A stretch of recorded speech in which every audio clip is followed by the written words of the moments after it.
Barkanmu da warhaka. Bidiyon namu yau muna ɗauke da yadda za ka yi hiding na date of birth naka a Facebook. Ba tare da ɓata lokaci ba, bari mu garzaya zuwa kan Facebook account namu domin mu ga yadda ake hiding na date of birth ɗin. Da zaran ka zo cikin Facebook naka sai ka garzaya zuwa kan profile naka. Da zaran ka danna wannan kan hoto na profile naka kenan, zai kawo ka za ka kalli gashi nan wannan see more about yourself da kuke gani a ƙarshe a ƙasan wayan, sai ka danna kan shi ɗin ka taɓa. Da zaran ya buɗe sai ka garzaya zuwa kan basic info nan.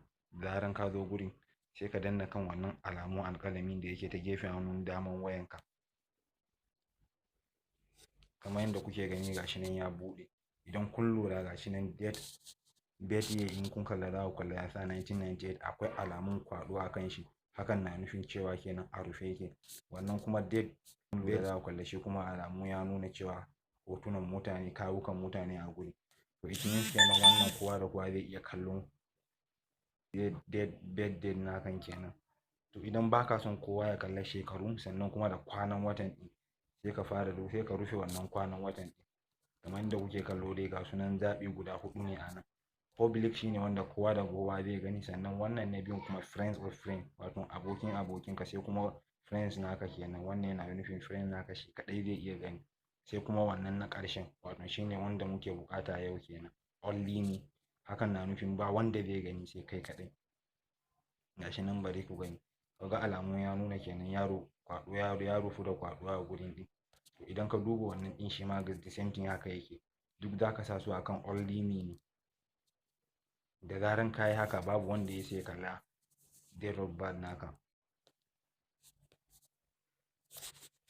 Yanzu bari mu garzaya mu kalla zuwa aikin da muka yi ko ya yi. File na alajin dada, wato account ɗin da muka ɓoye date of birth ɗin kenan. Bari mu garzaya mu yi bincike mu gani ko za mu iya gano date of birth nashi domin mu tabbatar da cewa aikin da muka yi ya yi. Gashi nan dai daga bisa dukkan alamu a nan babu. Bari mu garzaya zuwa see alajin dada about info. Kamar yadda kuke gani gashi nan a nan.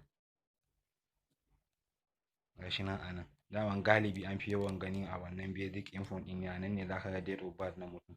Gashi kamar yadda kuke gani ba hali ka ga date of birth nashi, ba kwanan wata, ba shekarun haihuwa inda kuke gani. Gashi nan kamar yadda kuke gani babu alamun date of birth nashi. To wannan dai shine yadda za ku yi ku ɓoye date of birth naku a Facebook. Kar a manta kuma ga wanda suka yi kuskure gurin sa date of birth nasu, akwai bidiyo akan yadda za ka gyara wannan kwanakin watan da ka sa. Mun gode.